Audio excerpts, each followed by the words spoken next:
बिस्मिल्लाहिर्रहमानिर्रहीम। अस्सलाम वालेकुम ख़वातीन हज़रात। आज की वीडियो में बात करेंगे मर्दाना ख़ास हार्मोन जिन्हें टेस्टोस्टेरोन कहते हैं। ये रोज़मर्रा चीज़ों के इस्तेमाल से कम हो रहे हैं, जो कि मर्दों के लिए एक ख़तरे की घंटी है।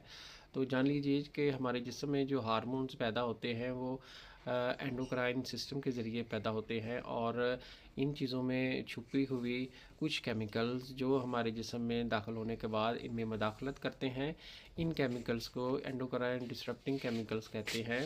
ये जब हम चीज़ें इस्तेमाल करते हैं तो हमारे जिस्म में जाकर इनका तवाज़ुन हार्मोन्स का ख़राब कर देते हैं। ख़ास तौर पर टेस्टोस्टेरोन का जो लेवल है वो कम होना शुरू हो जाता है।